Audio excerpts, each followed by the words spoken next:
Hi everyone, welcome to the Legal Center by Counsel's Cottage. And मेरा नाम है Paridhi Shrivastava and I am your mentor for your examination, SEBI grade A legal stream. Okay. So आज हम लोग हमारे SEBI act से start करने वाले हैं and followed by SCRA and depositories act. तो हमारे इस कोर्स में हम ये तीनों ही एक्ट कवर करेंगे. और इसके आगे जो हमारे चार की रेगुलेशंस हैं, ठीक है, जो कि हमारे सिलेबस का एक पार्ट बनते हैं, हम वो भी कवर करेंगे. डेफिनेटली ये जो रेगुलेशंस के बारे में अगर मैं बात करूं तो इन रेगुलेशंस को बहुत पूरा पूरा आपको नहीं पढ़ना होता है. बट यस, उनका एक क्रक्स और जो कुछ की प्रोविजंस हैं वो जरूरी है कि आप उनको पढ़ें. ठीक है. So today we will start with the SEBI act 1992 and कुछ क्लासेस में ये कंप्लीट हो जाएगा followed by SCRA and depositories act as I said. Also अगर सफिशिएंट टाइम मिल जाता है तो हम companies act and limited liability partnership and IBC insolvency bankruptcy code वो भी कवर करते हुए चलेंगे.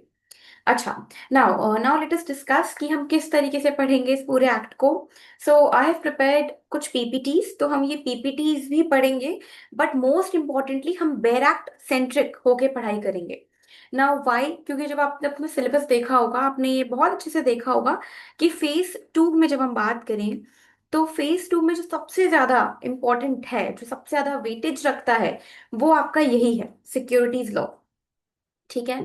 सबसे ज्यादा वेटेज वाला अगर कोई सब्जेक्ट है तो वो ये एक्ट है, सिक्योरिटीज लॉ, और वो होना भी चाहिए क्योंकि एग्जाम भी इन्हीं का है. राइट. तो सबसे ज्यादा इंपॉर्टेंस रखने वाला, सबसे ज्यादा वेटेज रखने वाला यही एक सेक्शन है. और यही वो सेक्शन है जो कि हमको सबसे कम समझ में आता है क्योंकि हमने ये पहले से, ओके, प्रीवियसली हमने कॉलेज में नहीं पढ़ा होता है. या हम अननेसेसरी जाके सेबी एक्ट, डिपॉजिटरीज, SCRA ये सब नहीं पढ़ते हैं. ओके.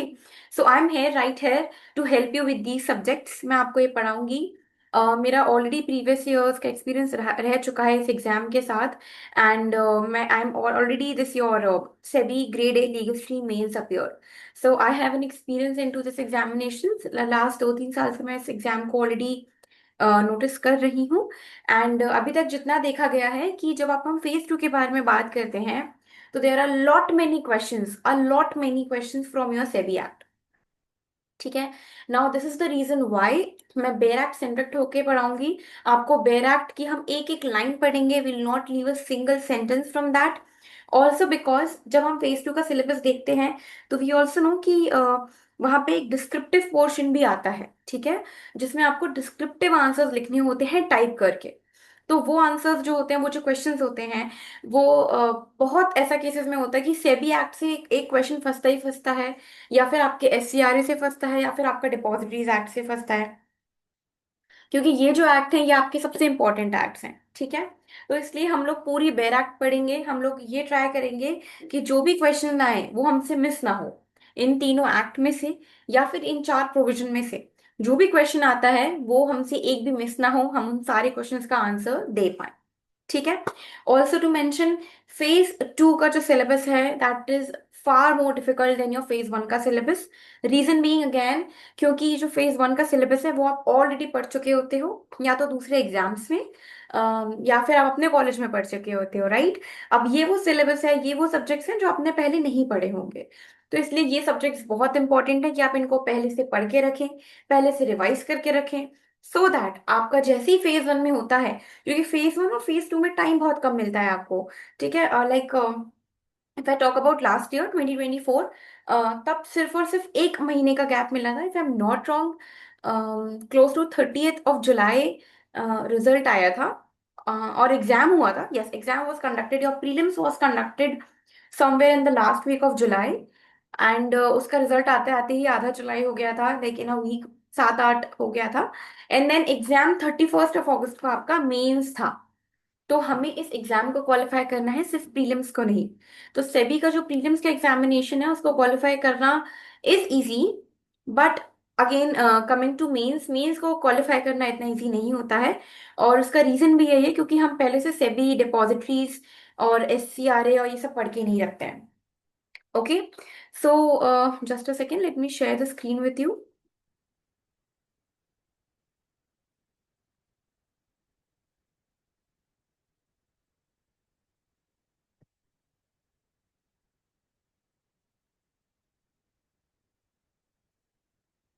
ओके, तो हम बेयर एक्सेंट्रिक होके पढ़ेंगे, हम सारी चीजें यहाँ पे नोट करते हुए चलेंगे, ध्यान देते हुए चलेंगे, and most importantly I will make you mark the important provisions so that जब आप रिविजन करने बैठोगे तो यू नो कि इस पूरे एक्ट में से क्या सबसे इम्पॉर्टेंट है और क्या ऐसा है जो स्किपेबल नेचर का है।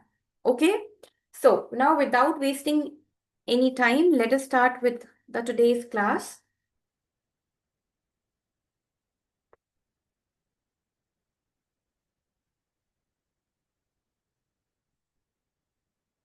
ओके, सबसे पहले तो the securities and exchange board of India 1992, act number 15 of 1992। ठीक है, इसमें से हमें कुछ नहीं छोड़ना है, तो मैं छोटी छोटी चीजों के बारे में बात करूंगी आपसे। ठीक है, यस, 1992 एक्ट नंबर 15। अब ये डेट याद रखना है आपको, 4 अप्रैल 1992 है यहाँ पे, 4 अप्रैल। अब ये क्या कह रहा है, पर्पस, तो let us now just mark an act to provide for the establishment of board. ठीक है, हम कौन से बोर्ड के बारे में बात कर रहे हैं, हम ये सेवी बोर्ड के बारे में बात कर रहे हैं। तो ये एक्ट क्यों बना है, इसके पर्पसेस में क्या क्या चीजें आएंगी। An act to provide for the establishment of board. Second क्या हो गया, protect the interest of investors in securities. Okay, and promote the development and to regulate the securities market and for matters connected therewith और incidental thereto. Okay, one more thing, अगर आपके पास bare act नहीं है सेबी की, तो please get your self a bare act. मेरे पास ये है, यूनिवर्सल की बेयर एक्ट। इसमें मैंने प्रॉपरली सारे ही प्रोविजंस मार्क करके रखे हुए हैं, जो भी प्रोविजंस इंपॉर्टेंट है मैंने वो मार्क करके रखे हुए हैं। तो अगर आपके पास बेयर एक्ट है तो बहुत अच्छा है, वरना आप इसका जाके प्रिंट आउट भी ले सकते हो। ठीक है, सो तीन यहाँ पे हमारे प्रोविजंस हैं। क्या क्या तीन हमारे यहाँ मेजर इंपॉर्टेंट पर्पसेस हैं, क्या है। पहला हो गया आपका स्टैब्लिशमेंट ऑफ बोर्ड, आप इसको मार्क कर लो। सेकंड क्या हो गया, protect the interest of investors. Third क्या हो गया, प्रमोट, रेगुलेट। तीन चीजों के बारे में यहाँ पे बात की जा रही है, promote, develop, regulate the securities market and for matters connected debit and incidental thereto. ठीक है, तो जब भी आपको कोई भी क्वेश्चन आता है सेबी एक्ट के ऊपर, तो ये एक लाइन है जो आप हर जगह घुसा सकते हो कि ये क्यों है, क्या है ये act.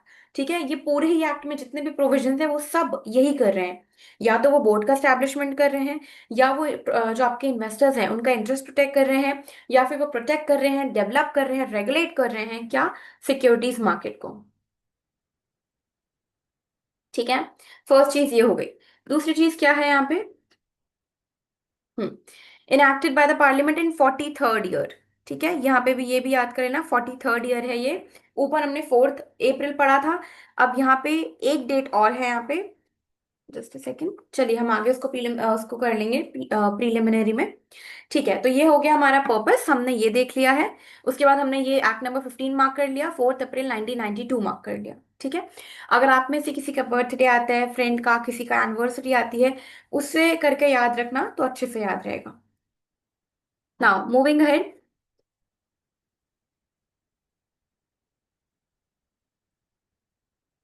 Just a second.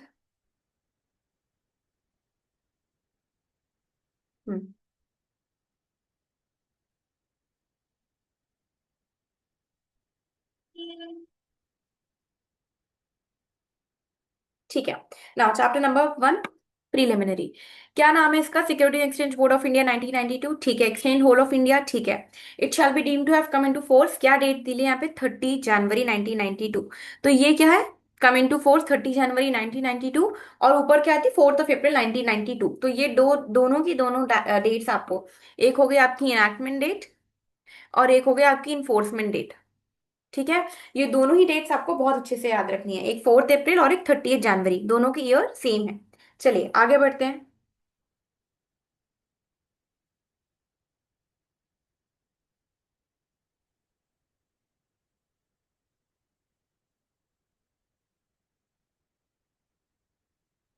Just a second, या, हम्म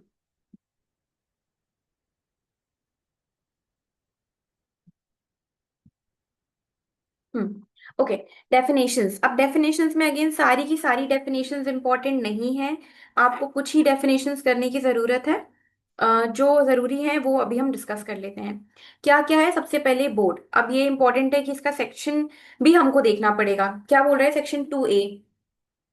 बोर्ड मतलब सेबी बोर्ड, जो कि सेक्शन 3 में स्टैब्लिश्ड है, जो हम आगे देखेंगे। ठीक है, सिंपल से याद रखना। 2A सबसे पहला जो डेफिनेशन है वो बोर्ड के बारे में बात करता है। दूसरा क्या है? चेयरमैन के बारे में बात करें। चेयरमैन भी कौन? Chairman of the board. अब ये इंपॉर्टेंट है, इसको मार्क कर लीजिए, BA। ठीक है, क्यों इंपॉर्टेंट है? क्योंकि ये बाद में ऐड किया गया था। ठीक है, कलेक्टिव इन्वेस्टमेंट स्कीम। तो कलेक्टिव इन्वेस्टमेंट स्कीम की डेफिनेशन यहाँ क्या दी गई है? वही जो कि 11AA में है। ठीक है, उसको हम आगे पढ़ेंगे। तो इसका भी हमने सेक्शन याद कर लिया, सेक्शन 2A। और क्लॉज क्या है? ये BA।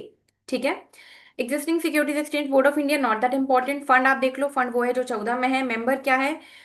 मेंबर बोर्ड के जो मेंबर है उसमें चेयरमैन भी आएंगे। ठीक है, तो यहाँ पे BA आप एक मार्क कर लीजिए। ठीक है, उसके आगे उसके बाद हम DA पे आते हैं डायरेक्टली। ठीक है, हाँ, I securities is very important. Okay, so this is an old PDF, इसलिए यहाँ पे DA नहीं है और DB नहीं है। डी के बाद आपके दो आएंगे जो मेरे बैराक में है, इसलिए मैं बोल रही हूँ नई बैराक लेना आप, जिससे कुछ मिस ना हो। सो DA है, और एक है आपका DB। ठीक है, DA किस बारे में बात कर रहा है? IRDAI, जिसको हम क्या बोलते हैं? Insurance regulatory and development authority. ठीक है, IRDAI, insurance regulatory and development authority. इसकी डेफिनेशन कुछ टफ नहीं है। ये IRDAI क्या है? ये वही है जो कि इंश्योरेंस एक्ट के सेक्शन 3 में है। ठीक है, उसके बाद DB में क्या आएगा? DB में एक जुडिशियल मेंबर आएगा। ठीक है, सो जुडिशियल मेंबर कौन होगा? वो मेंबर होगा जिसको अगेन हम आगे पढ़ेंगे। ठीक है, सो DA में IRDAI है और DB में जुडिशियल मेंबर है। बस इतना आप कहीं पे मार्क कर लो या लिख लो। If you have a new bare act, well and good. नहीं है तो आप डाउनलोड कर लो। न्यू बेयर एक्ट डाउनलोड करना और उसमें आप ये मार्क कर लेना। ठीक है, सो यहाँ पे हमने A मार्क करा है, सो A इंपॉर्टेंट है। उसके बाद हमने BA देखा है जो कि कलेक्टिव इन्वेस्टमेंट स्कीम है, वो इंपॉर्टेंट है। उसके बाद हमने देखा DA जो कि IRDAI के बारे में बात करता है। उसके बाद हमने देखा DB जो कि एक जुडिशियल मेंबर के बारे में बात करता है। ठीक है, नाउ मूविंग अहेड।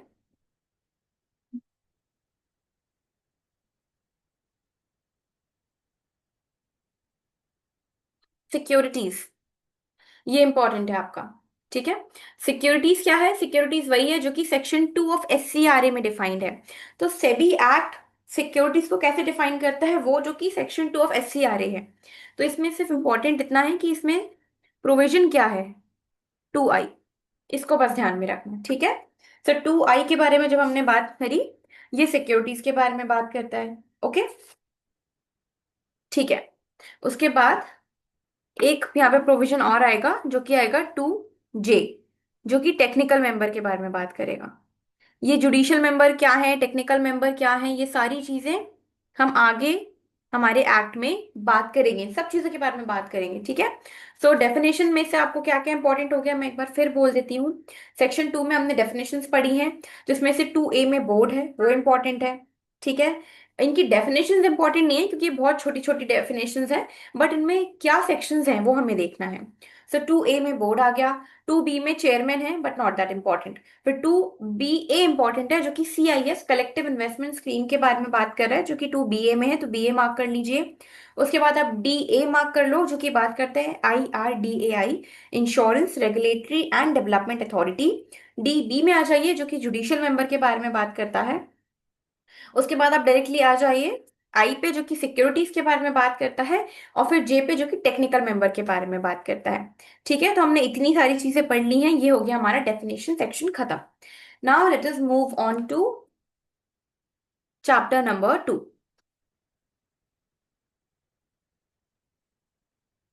ओके,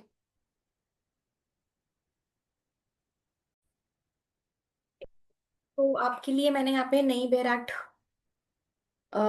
ले आई हूं मैं यहाँ पे।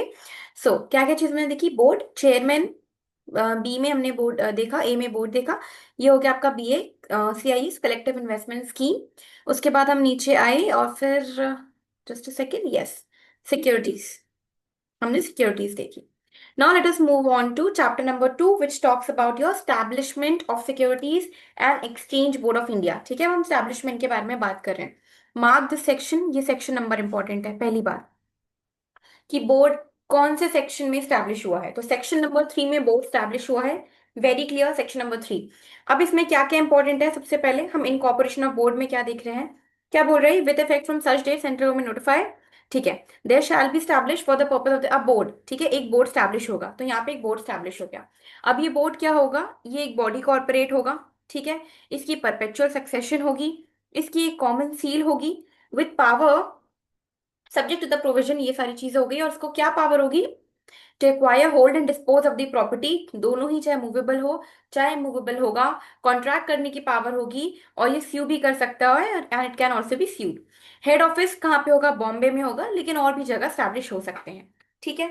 अब जितनी भी चीजें मैंने इसमें मार्क करी है, आप अपने बैराक में मार्क कर लो या फिर नोट्स की कॉपी में लिख लो कि सेक्शन 3 में सिर्फ ये चीजें हैं जो कि इंपॉर्टेंट है। एक बोर्ड है, और उसके अलावा ये बॉडी कॉर्पोरेट हो गया है। ठीक है। So next time when you are reading this section, you just have to look और रीड दीज पार्ट्स जो कि अंडरलाइंड है। ठीक है। उसके अलावा आपको पूरे प्रोविजन को पढ़ने की जरूरत नहीं है, that will be wasting your time. क्योंकि ये एग्जाम बहुत कम टाइम में होता है।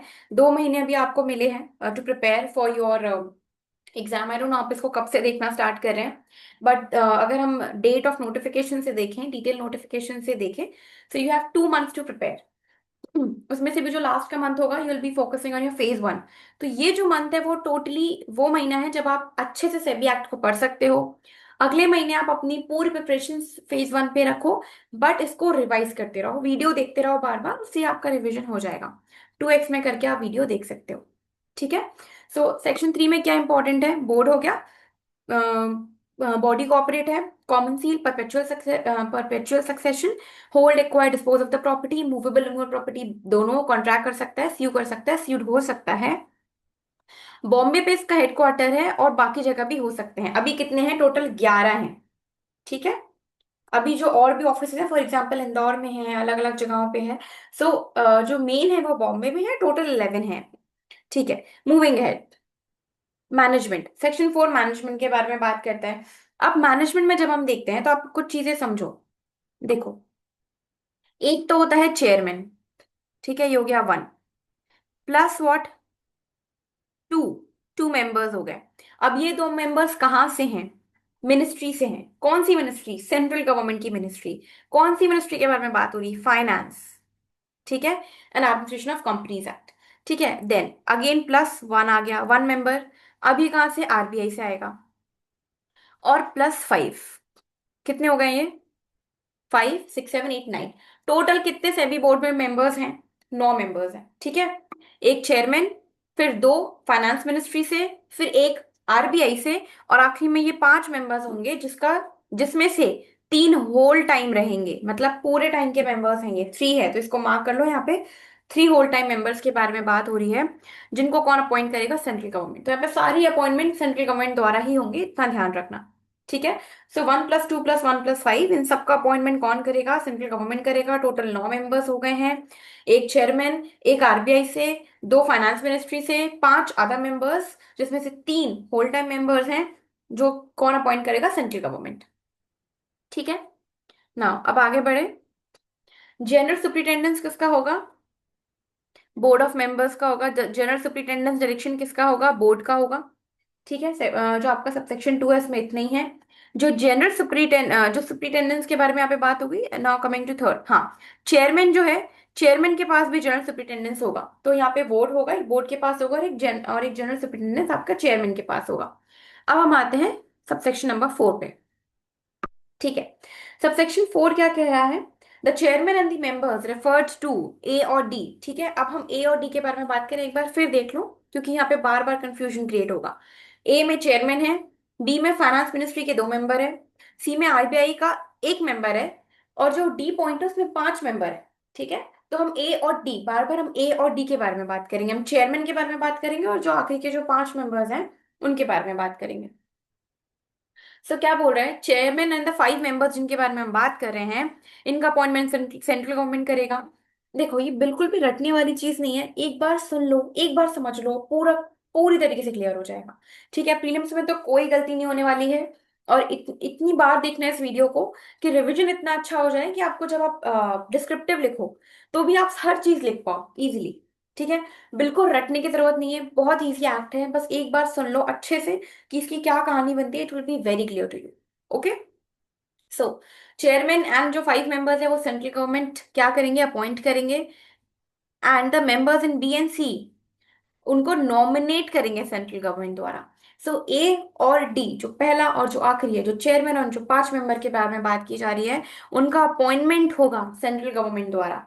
ठीक है। अब जो आरबीआई और फाइनेंस मिनिस्ट्री के बारे में बात कर रही हैं, उनका नॉमिनेशन होगा सेंट्रल गवर्नमेंट के द्वारा एंड आरबीआई के द्वारा रिस्पेक्टिवली। फाइनेंस मिनिस्ट्री के द्वारा जो फाइनेंस मिनिस्ट्री का मेंबर है वो कौन नॉमिनेट करेगा, सेंट्रल गवर्नमेंट। जो आरबीआई का मेंबर है वो आरबीआई नॉमिनेट करेगा। Very clear, loud and clear. ठीक है।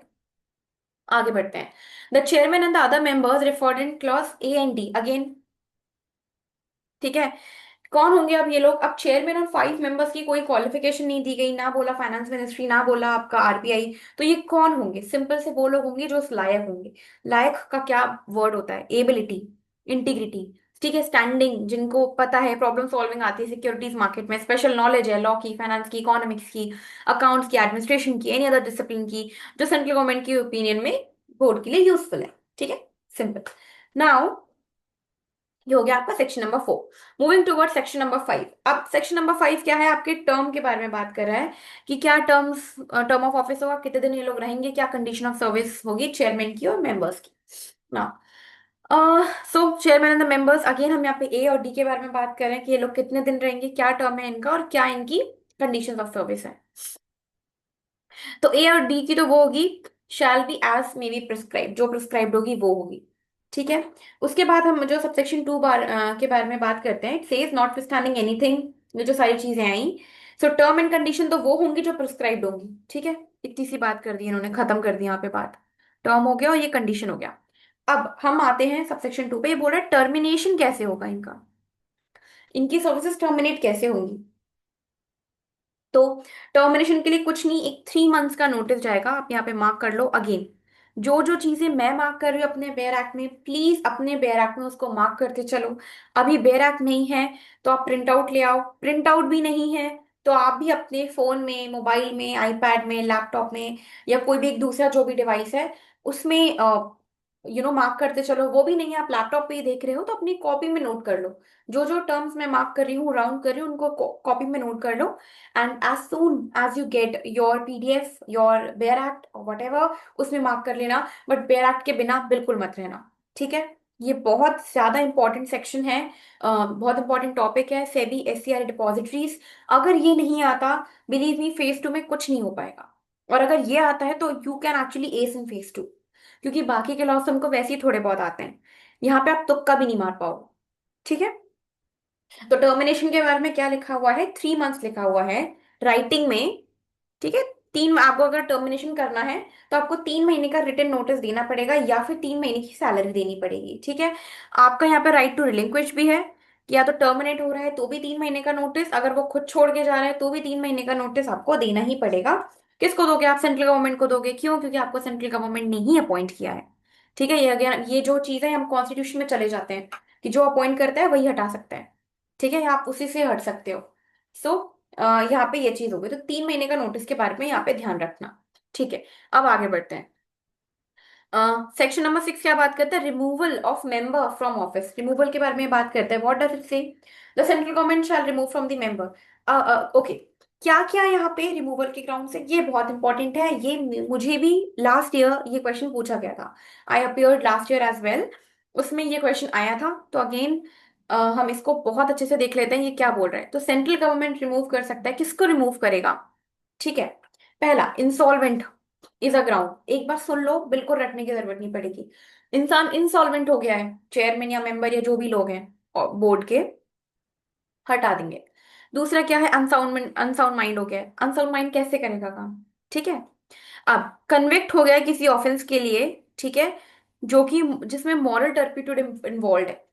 ठीक है। कन्विक्ट ही हो गया है भाई साहब वो। ना फोर्थ क्या है, डी हट चुका है पॉइंट, ई में आते हैं। फोर्थ बोल रहा है कि सेंट्रल गवर्नमेंट की ओपिनियन में उसने अपनी पोजीशन को अब्यूज करा, ही अब्यूज्ड हिज पोजीशन। ठीक है। जिससे कि उसका जो इंटरेस्ट है वो पब्लिक इंटरेस्ट में नहीं रहेगा, अब्यूज्ड हिज पोजीशन। ठीक है। सो चार ग्राउंड्स हो गए, insolvent, unsound, convicted and abused disposition. ठीक है। अब यहाँ पे क्वेश्चन मैं बताती हूँ क्या आएगा। क्वेश्चन ये नहीं आएगा क्योंकि ये चार जो है वो तो आपने बहुत अच्छे से पढ़े हुए हैं। अब वो क्वेश्चन कैसे बना के देंगे? रिमूवल ऑफ मेंबर, जो भी बोर्ड है, सेबी का जो बोर्ड है, उसके मेंबर के रिमूवल के लिए वो आपको चार ऑप्शंस दे देंगे। ठीक है, उसमें से बोलेंगे कौन सा नहीं है। एक इंस्टॉलमेंट रहेगा, एक अनसाउंड रहेगा, एक से कन्विक्टेड वाला रहेगा।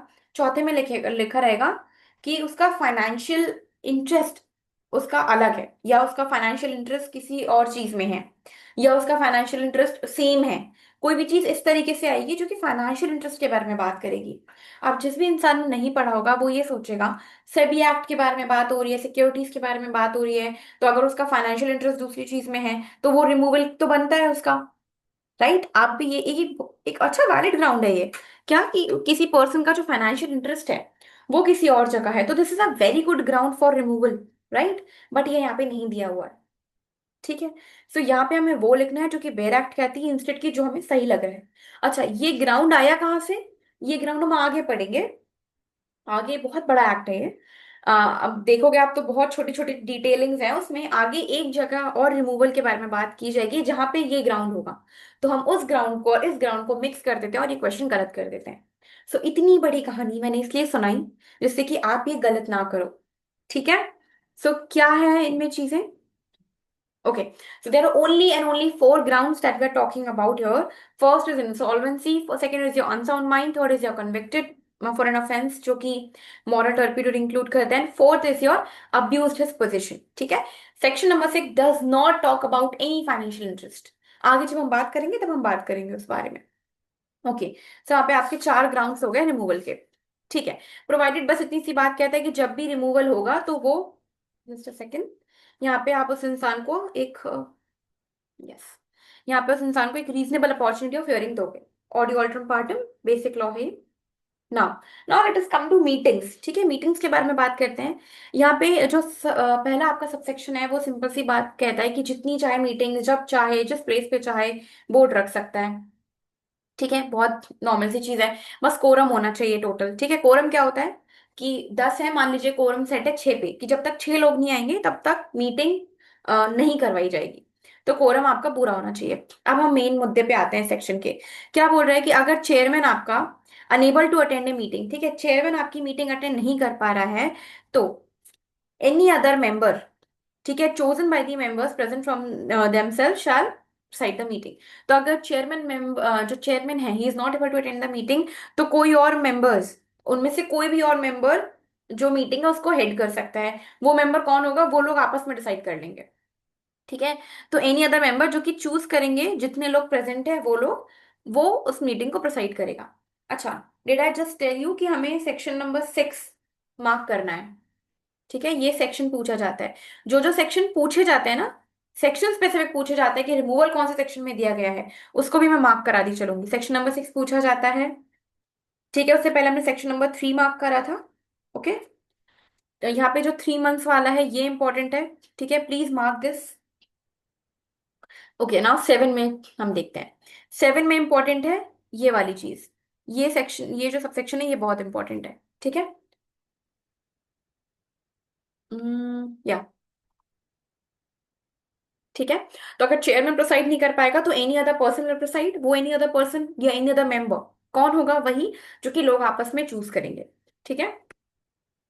देन जो वोटिंग होगी और जो भी चीजें डिसाइड होगी वो कैसे डिसाइड होगी? मेजोरिटी ऑफ वोट से डिसाइड होगी, और जो चेयरमैन है उसका कास्टिंग वोट होगा।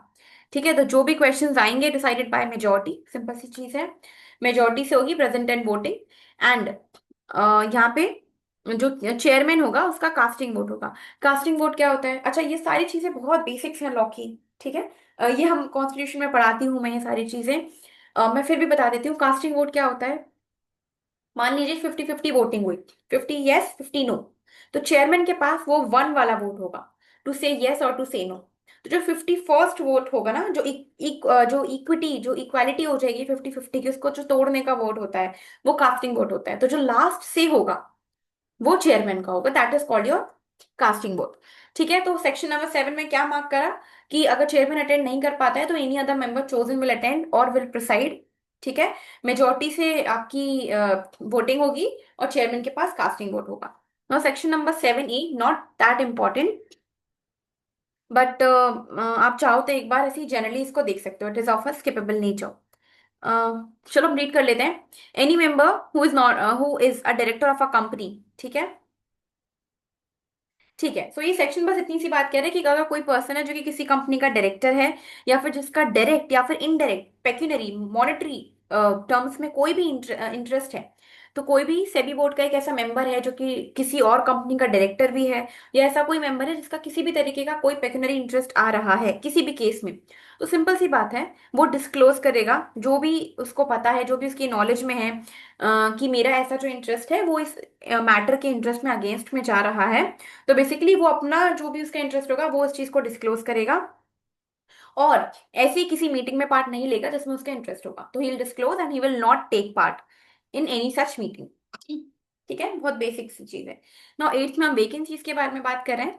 ये सेक्शन सिर्फ इतनी सी बात कर रहा है कि किसी भी तरीके की वैकेंसी, किसी भी तरीके का अपॉइंटमेंट में डिफेक्ट, या किसी भी तरीके की बोर्ड की प्रोसीजरल इरेगुलरिटी क्या इफेक्ट नहीं करेगा, कोई भी एक्ट या प्रोसीडिंग को इफेक्ट नहीं करेगा।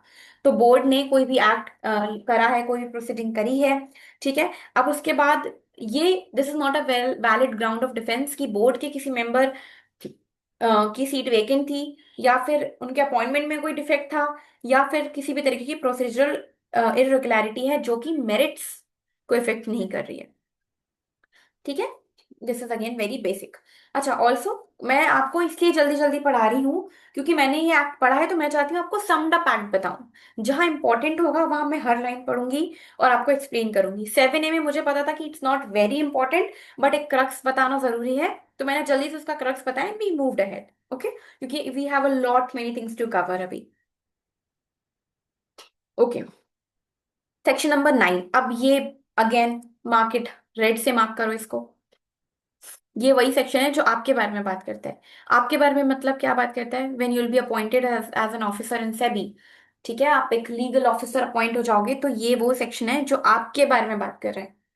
ठीक है, इंटरव्यू के लिए इंपॉर्टेंट क्वेश्चन है। बोर्ड में अपॉइंट, ये सेक्शन बोर्ड को पावर दे रहा है कि वो ऐसे ऑफिसर्स और एम्प्लॉयज को अपॉइंट करे जो वो जरूरी समझते हैं फंक्शंस को डिस्चार्ज करने के लिए, क्योंकि बोर्ड के जितने भी बाकी मेंबर्स है वो सेंट्रल गवर्नमेंट अपॉइंट कर रही है। ये वो सेक्शन है जो बोर्ड के स्टाफ को अपॉइंट करने के बारे में बात करे, आप बोर्ड के एक स्टाफ हो। ठीक है, तो ये किसकी पावर है, ये बोर्ड की पावर है, और आपके जो भी terms and condition of service है ये सारी चीजें बोर्ड ही डिसाइड करे। ठीक है, now moving ahead towards chapter number 3। ठीक है, चैप्टर नंबर 3 और हम कर लेते हैं, बाकी जो चैप्टर नंबर 4 है वो हम नेक्स्ट वीडियो से कवर करेंगे। ओके, तो chapter number 3 again it's very easy, मैं एक बार आपको बता देती हूँ कि सेबी 1992 जो हम एक्ट पढ़ रहे हैं उसमें जो हमारा नया सेबी बोर्ड स्टैब्लिश हुआ है, क्या उससे पहले सेबी नहीं था? था, बट ऐसे काम नहीं कर रहा था जैसे अभी काम कर रहा है। तो उससे पहले जो बोर्ड एग्जिस्ट कर रहा था, क्या वो पूरी तरीके से खत्म? नहीं। तो ये जो सेक्शन है ये ट्रांसफर कर रहे हैं पुराने जो भी बोर्ड था, और ये जो नया सेबी बोर्ड है, तो पुराने बोर्ड की जो भी एसेट्स थी, लाइबिलिटीज थी, securities and exchange board of India को वो दे देता है। तो पुराने बोर्ड की सारी assets, liabilities, powers, function, staff, जो भी केसेस पेंडिंग थे, उन सबको हम यहाँ लेकर आ रहे हैं, ये ट्रांसफर के बारे में बात कर रहे हैं, दैट्स इट। ठीक है, तो इसको हम जल्दी से समाप्त करते हैं। क्या बोल रही है, एनी रेफरेंस? अच्छा, इसको मैं ब्लू से कर लूं, not important, not that important. Okay, कोई भी रेफरेंस के बारे में हम बात कर रहे हैं, ये क्या बोल रहा है, पुराने जब भी हम किसी सेबी बोर्ड के बारे में बात करेंगे तो हम नए बोर्ड के बारे में बात करेंगे। ए, बी सारे प्रॉपर्टीज और एसेट्स के बारे में बात कर रहा है। ठीक है, तो जो भी प्रॉपर्टीज हो गए, एसेट्स हो गए, मूवेबल इमूवेबल प्रॉपर्टी हो गई, वो नए बोर्ड में आ गई। जो भी राइट्स एंड लाइबिलिटीज हो गई एग्जिस्टिंग सेबी बोर्ड की, वो ट्रांसफर करी जाएंगी बोर्ड को। ठीक है, देन जो भी डेट्स, ऑब्लिगेशन, लाइबिलिटीज होंगी पुराने बोर्ड की, जो सारे कॉन्ट्रैक्ट होंगे वो सारे नए बोर्ड में आ जाएंगे। जो सम ऑफ मनी होंगे एग्जिस्टिंग सेबी बोर्ड के, सिक्योरिटी एक्सचेंज बोर्ड के, वो सारे नए बोर्ड में आ जाएंगे। ठीक है, जो भी सूट एंड लीगल प्रोसीडिंग्स पुरानी होंगी वो सब नए में आ जाएंगे। हर एम्प्लॉय जो पुराने बोर्ड का होगा वो नए बोर्ड में आ जाएगा। ठीक है, अब यहाँ पे चीज आती है जी में, स्टाफ को आप कैसे ट्रांसफर करोगे? सो क्या बोल रहा है ये सेक्शन, ये प्रोविजन क्या बोल रहा है? Every employ holding any office under the पुराना वाला board immediately before the this act, ठीक है। अब as he would have held such office if the board is not established and shall continue, तो जो भी पुराना स्टाफ होगा वो कंटिन्यू करेगा, he shall continue to do so as an employee of the board, ठीक है। वो कंटिन्यू करेगा कब तक? 6 महीने तक। पुराने बोर्ड का मेंबर नए बोर्ड में 6 महीने तक कंटिन्यू करेगा एज इफ वो नए बोर्ड का ही मेंबर है, ठीक है, इतना याद रखना। सबसेक्शन 2 भी इंपॉर्टेंट है। सबसेक्शन 2 क्या बोल रहा है कि पुराने बोर्ड से नए बोर्ड में लाने के लिए कोई भी तरीके का अगर एब्सॉर्प्शन होता है, ठीक है, वेयर इज इट रिटन, ठीक है। तो इसमें या तो कोई कोई लोग आ रहे हैं या कोई लोग नहीं आ रहे हैं, तो इसके लिए कोई भी पर्सन इंटाइटल्ड नहीं होगा किसी भी कॉम्पनसेशन के लिए। No person will be entitled to any compensation, ठीक है। So yes, that's all for today. आज के क्लास में, आज के इस वीडियो में इतना ही। कल का जो होगा वीडियो उसमें हम chapter number 4 powers and function से स्टार्ट करेंगे। और अब ये बेसिकली एक्ट स्टार्ट हो रहा है, अभी तक ये कुछ नहीं था। अब सारी डिफिकल्टीज आने वाली हैं, but I will make all these provisions very easy for you, ठीक है।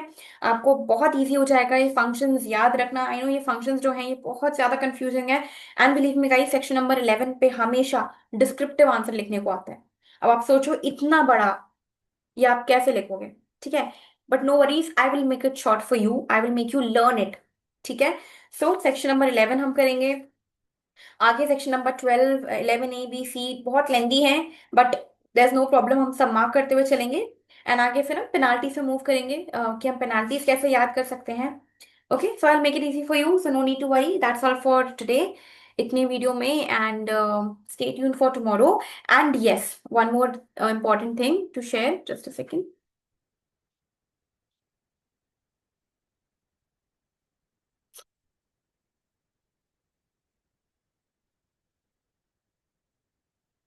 Just 1 second.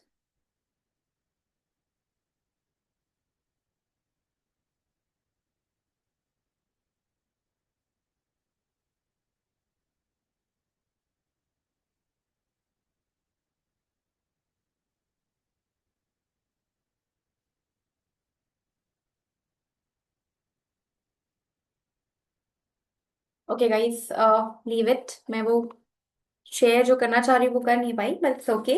So let me just tell you, so I am going to, hmm,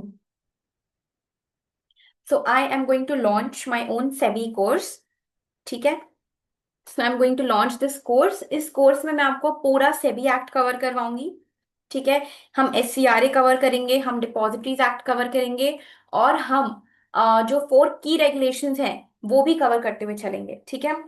and under this course हम इन सारी चीजों को कवर करेंगे, और जो भी आपके डाउट्स रहेंगे I will also keep a live, से अ लाइव 1-to-1 सेशन अगर आप लोग चाहें तो। I can also keep that live session जिसमें हम हमारे डाउट्स और क्या इंपॉर्टेंट है क्या इंपॉर्टेंट नहीं है, किस चीज में प्रॉब्लम आ रही है, हम वो सारी चीजें भी कवर करते हुए चलेंगे।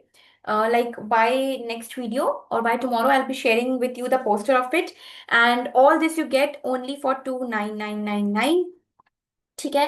3000 रुपीज में एवरीथिंग विल बी कवर्ड, आपका सिक्योरिटीज लॉ पूरी तरीके से कवर हो जाएगा, ठीक है। So that's all for today. Thank you so much and see you in the next class. Bye bye.